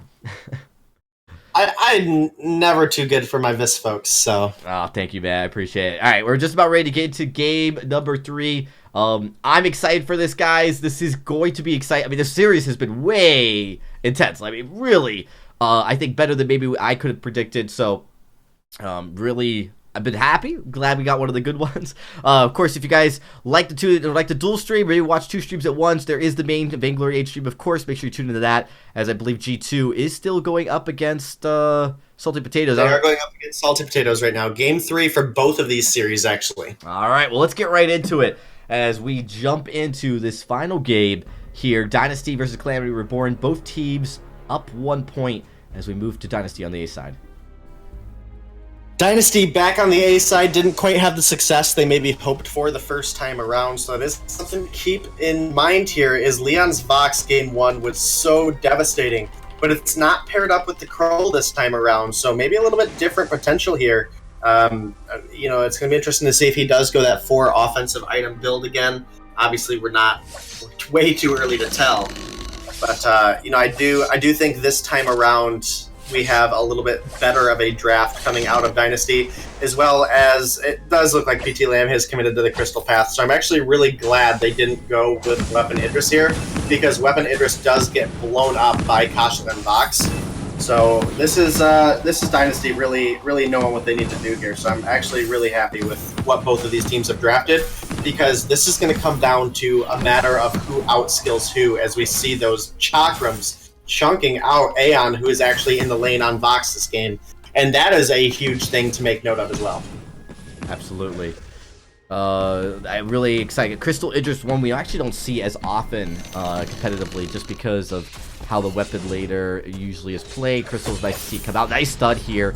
Kashka's actually going to take a bit of damage and does not get the heal, so it is going to be going over to Rikameza, and a pretty even early game. No real crazy or outlandish skirmishes just yet. I think both teams playing it a little bit safer, right? Just trying to rotate to their strength. We're not seeing that early dominance that Dynasty had in game number 2. Yeah, definitely not, but I mean, they don't have a composition that's really set up for early game dominance. They're a very mid-game spike composition with obviously the weapon Blackfeather needs to get that Sorrow Blade and some defense online, as well as, Leon really does need to be aggressive here. This Koshka is all about the early and mid-game, so that is absolutely huge for them to try to get online as soon as possible. He did get an Elder Treant for himself, so that is key, but again, this is now Aeon rotating into the lane off of the back of that loss. So this isn't the same box that we perhaps saw in game number 1. And I'm really interested to see how that ends up reflecting the performance of Vox in these games. Well, this is what you talked about, is Leon is one of the best carries and laners in all of Europe, and he can really move around. I think he feels like on Koshka, he could be a huge difference maker. We look to see him come in. He does not get that tree hit. He almost did. He's now going to have to back away. Actually, Rikumeza on this Blackfeather has been doing a great job. Otherwise, I'd say it'd be very challenging early against Leon's Koshka, but he's done a fantastic job at not allowing Leon to really get into the right position. He's not allowed Leon to steal away that Treant twice in a row. So it's been, a little bit of a silver lining for him so far here in the early game. Yeah, definitely a little bit of silver lining, but I think that comes down to Leon has made a lot of rotations through the lane, but PT Lamb has been playing far enough back or even not been there when Leon has come up. And that's really given Rikumeza more time to clean out his own jungle safely. And now even attempting to take a little bit away from Leon here. And I don't even think Leon knows it's happening because Blackfeather was way caught out there, and realistically, Koshka's at a point in the game that she should win that rotation. Nice engage onto PT Lamb. He drops very low. Yeah, he's going to survive. I think Leon might have just not been able to land like an auto attack there for some reason. So not able to take PT Lamb. PT Lamb, of course, going to heal up thanks to that healing flask. A little bit of damage on the turret, but not a whole lot since they did prioritize trying to get that kill on the PT Lamb. 0-0 still on the kill board, which is pretty impressive. Leon is not going to get normal for Europe. Not going to get it again. They have really struggled. Leon has struggled on this Koshka to steal away Rikumeza's farm. And Aeon caught out. Ghost goes down. This is not looking good for Calamity. They are going to try to balance the damage. PT Lamb finally drops. 2-for-1 trade. Will Leon make it out? I'm not sure Blackfeather is going to let him get away here. Leon does a good job at dodging around that damage, and crowd control is not going to take another on point. Yeah, like you said, pretty par for the course. At 4 minutes, though, we do have 4 kills. So a little bit of the action heating up right now. Yeah, that was actually a really good fight for Dynasty. I think they did overstay a little bit. Leon was able to clean up some additional kills that he should not have gotten on Koshka just because he, was abusing the fact that Koshka is so fast. And unfortunately, Rikumeza, I don't know if he was lagging a little bit there. A couple of those on points, weren't even the right direction. So I do want to, at least give Rikumeza the benefit of the doubt that I think he was lagging in that fight. Might have been, and also maybe trying to be a little bit predictive. When Leon going down so quickly, it just could be definitely, not going down in that fight. Really challenging. He's obviously mechanically such a good player. All right, in the lane, this has really been Dynasty just keeping this lane pushed away from the turret, or trying to. It's been a good job by Calamity Reborn in these fights to be very aggressive. Almost getting, actually, that was almost a disaster team fight that last fight day, but they were able to make something work. Yeah, it ends up being a 2-for-2 trade, so not anything major really going over to either team. It did look like Dynasty picked up the first blood, but they are a little bit behind in gold at this point, so that is something to make note of as well. And that's really actually kind of troubling to say, because like you mentioned earlier, Rikumeza's done such a good job with securing his farm off the engages for Leon, but I think just the ambient gold sharing on the side of Calamity has been better, as well as we obviously have a 10 CS lead for Aeon in the lane, as well as a 10 CS lead for Leon in the jungle, so that's making up about 800 gold of it right there as well. Absolutely. One of the things that's been a huge difference maker, though, is how Rikumeza has just been able to keep Leon away from, his farm. I mean, it hasn't been that bad. 38 to 42. He's down by a little bit. It could have been so much worse if he had given up some of those treants. Yeah, so far in the game, we're almost 7 minutes in. Everybody still has their healing flask, as well as all of them are online and ready to go. So that's something that's going to have an effect in the next fight here. Aeon has his Sorrow Blade complete, as well as Rikumeza. Oh, man. A little bit of poke going on there, but nothing major so far, Dragon. Yeah, definitely a little bit of passive play here, as this lane's going to reset to the center. Looking to go in, the Leon goes in deep. He does get the Vanguard, but he's going to drop. No, he survives. Fallon comes out in the nick of time. Just keep him active. That was very close to dominate, as we did see Leon going very aggressive into that fight. Yeah, he went super aggressive, and fortunately, the healing and barrier from the Flask, as well as the Vanguard from Arden, was able to get him out safely. And Ghost actually just used the Fountain a couple seconds ago, probably to help top Leon off as he still had energy. So making a safe rotation now down through the jungle. Yummy Catnip Frenzy is online, but obviously wouldn't have been safe to use in that last fight due to his proximity to that turret. Aeon has now completed the Poison Shiv and has a level 6 infusion in pocket, almost level 7 by the time he returns to lane. So making note of the fact that he has held that infusion through a level now. So far we're on par with all the levels, with the exception of Ghost does have a slight advantage over Mowgli.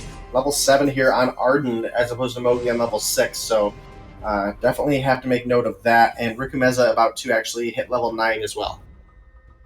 Yeah, Aeon, though, does have a decent amount of damage at this point if you compare him against Rikumeza. I mean, he's got that Sorrow Blade and the Poison Shiv, which, pretty affordable to get the Poison Shiv. But, you have a little bit of output. You've got that infusion ready to go. So, definitely the side of Calamity trying to be ready here. They are up by 2,000 gold as well. Yeah, and we see that Crystal Chakram chunking Aeon out. No shielding built yet on him. And PT Lamb has actually gone for the Frostburn first. And I think this has its ups and downs. So obviously we have a little bit of slow, so a little bit of additional utility for the team. But it doesn't quite pack the damage that the Shatterglass first item would have had. So that is something to make note of there as a fight is breaking out, but I don't think anything's going to come of it, Dragon. Nah, again, able to poke a little bit back and forth. No decimating blows just yet. The Black Feather, being a weapon, his on point's not going to be as brutal as far as like the poke damage. It's that chakram you said that until he builds a Shatterglass or Breaking Point. I'm sorry, Broken Myth. Until he builds one of those two items, it won't be quite as dreadful to go up against. So we're going to see a little bit back and forth here, I think, until you see some of these power spikes come online.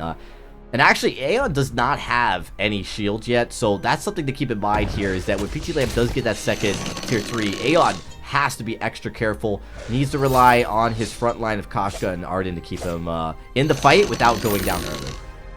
Yeah, absolutely, and especially as PT Lamb gets closer and closer to getting that alternating current, getting those additional attacks down, as well as every other attack having a bonus crystal ratio on it. That's absolutely huge for an Idris. He takes the opportunity to shop now, and picks up that alternating current, like we mentioned, but also another heavy prism, and that's going to leave Rikumeza here in the lane to try to hold off some of this additional farm. Definitely trying to do their best to keep this game slow. I think a lot of it to get to that final item. He actually goes for the alternating current first. Now, talk a little bit about that. Obviously, with the Crystal Divergent Path unlocked, you do get that range. So the alternating current makes you, able to do a lot of damage as far as auto attacks. Chakram's paired up. Oh, we do see, nice job. Leo goes really low. There is a nice gauntlet to come out of here, but, the Silence able to follow up. Flash Trevor not able to get any kills, though, again. And both these teams playing very cautiously to dominate, neither willing to overcommit to a fight. Yeah, and you kind of touched base on the Divergent Path giving the additional range to Idris. Let's actually hold on a second as Chakram passes through and deletes Aeon, bringing him down below half from full. Oh my goodness, the damage. There's a nice kill. Of course, we see the Chakram and the on points stacking up here, and you got that Merciless Pursuit as well. You're able to lock down Koshka for going in too deep. Aeon, unfortunately, is the target that time. Leon going very low as well, so definitely a good fight here. They're going to get a turret. Leon's very low. He's going to have to back out. Of course, Rikumeza gets it on point and uses his reflex block just to make sure that Ghost doesn't go in and get finish up a kill. Arden is known to be able to do a surprising amount of damage against carries. So, yeah, they get a turret for free. They don't lose anybody for it. Aeon goes in, doing a lot of damage. Look at PT Lamb, very low, has to use a reflex block. ultimate on through, dodges out Aeon. Actually tried to keep fighting that kill. Oh, he went too deep. He's gonna drop. Gets the kill, but the trade. They're not able to get out of there free. And of course, the turret is still healthy. Fairly healthy for Dynasty Gaming here. That's definitely not a bad way to end. Calamity Reborn needs to be careful here as they're down an objective. And PT Lamb has actually got that broken myth online, and now that we got a little bit of a down point, I do want to touch base. Earlier you were talking about the divergent path giving Idris those ranged attacks. That's not the only benefit he gets here, especially with having the alternating current. So Crystal Idris gets 100% of his crystal ratio on his basic attacks.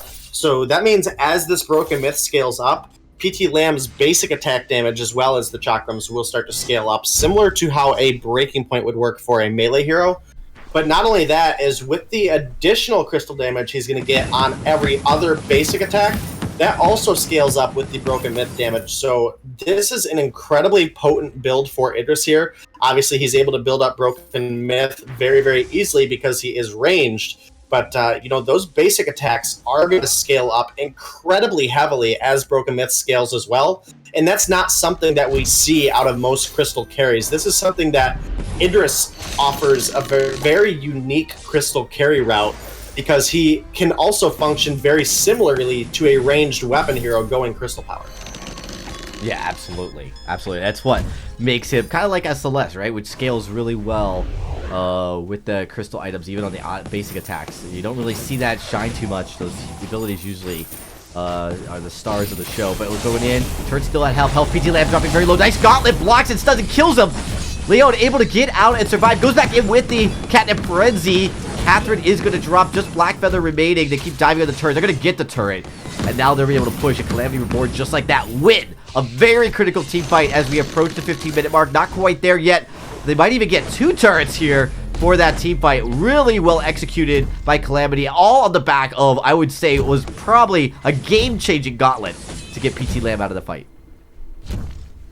Yeah, absolutely. Dropping PT Lamb very early on in that fight is huge. Again, we talked about how overwhelming a Crystal Idris can be when you let him scale up. And so getting him down early on in that fight really took away a lot of the damage potential that Dynasty has to bring to the table. Rikumeza with just a Sorrow Blade and a Poison Shiv can scale up damage in a fight pretty well because he will obviously get the additional damage on the Fainted Heart. But we still, you know, in a 1v3 situation, a Black Feather's just not going to have that kind of damage potential. Yeah, it's definitely going to be problematic indeed. Gold Miner gets replaced now.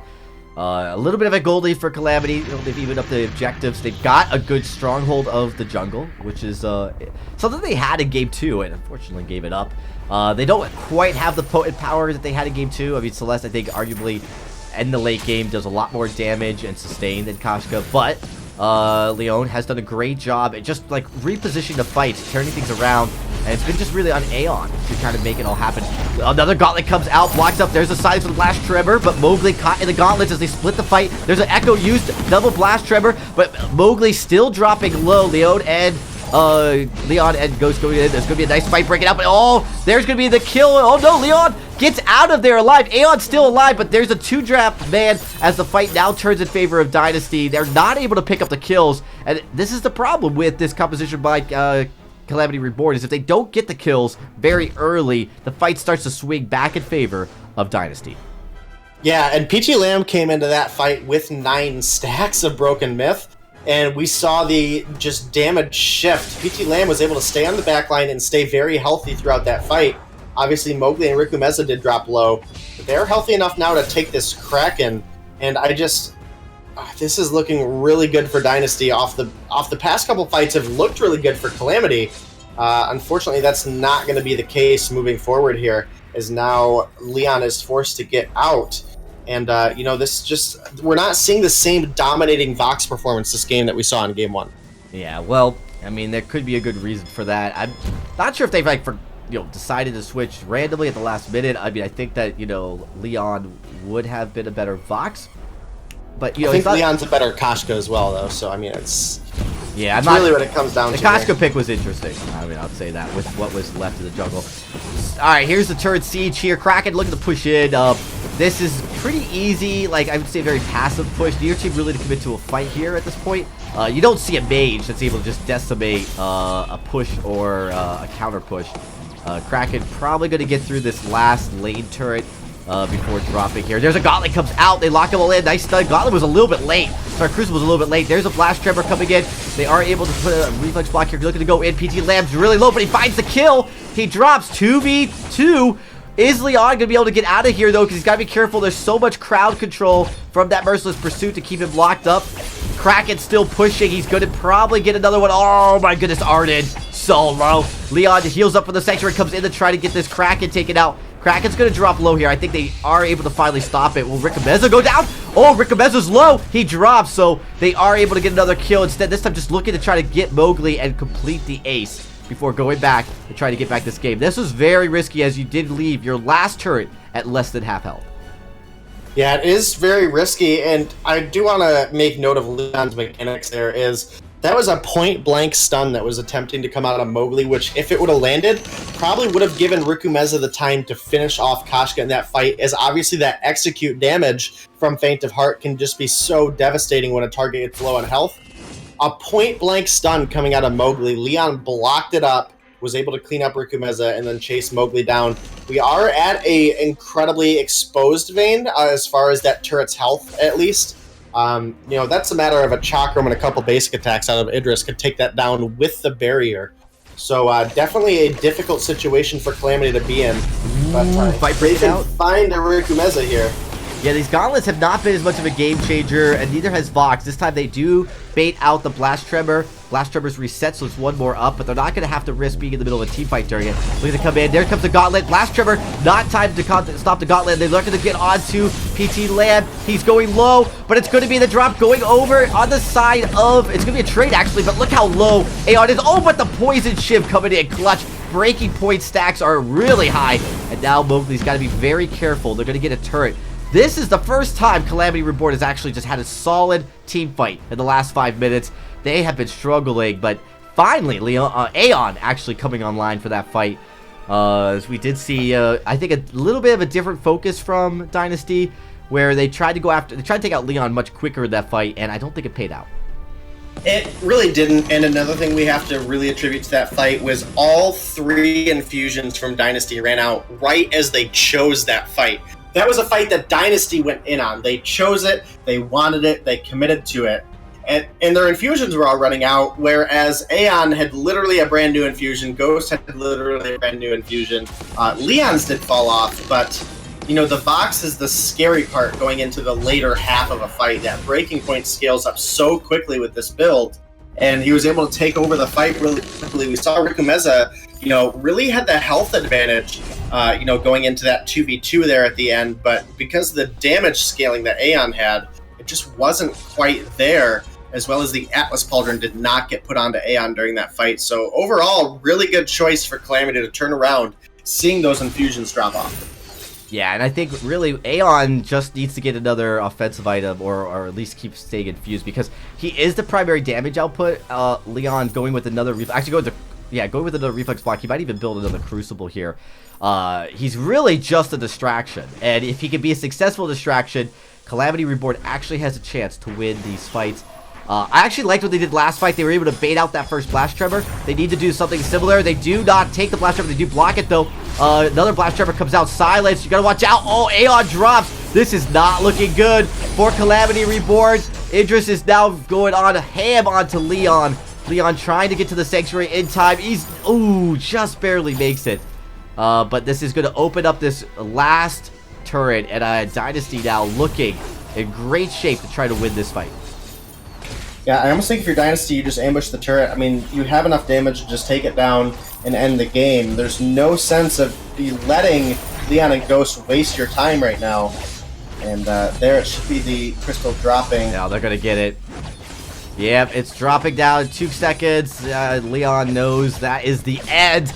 And what looked like Calamity Reborn coming in hot got stalled. Lose game number 2 in a heartbreaking fashion. And now game number 3, Dynasty just absolutely turns it up. Congratulations to them as they do take this best of 3 series.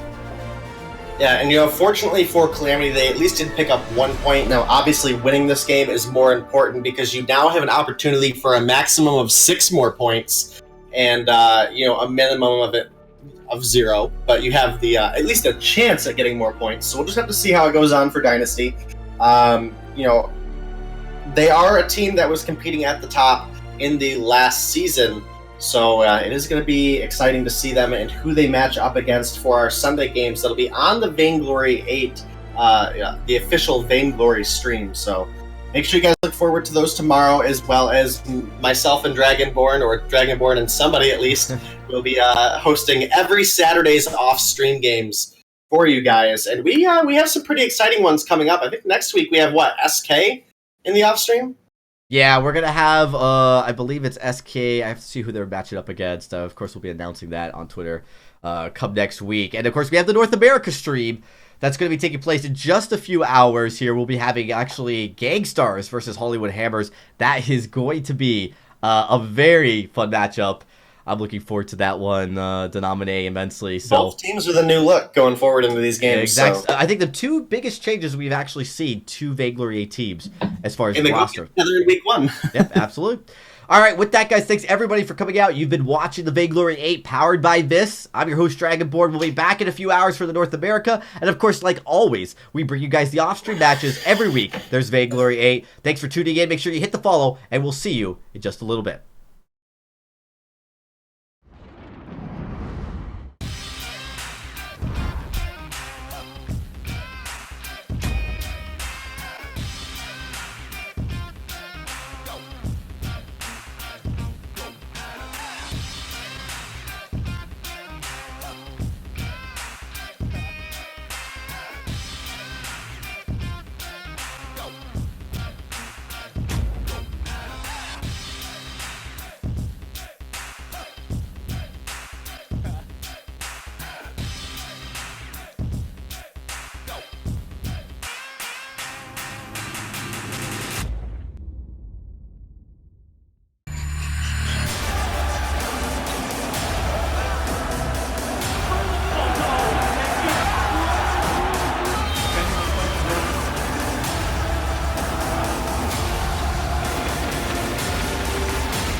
Only $14.99.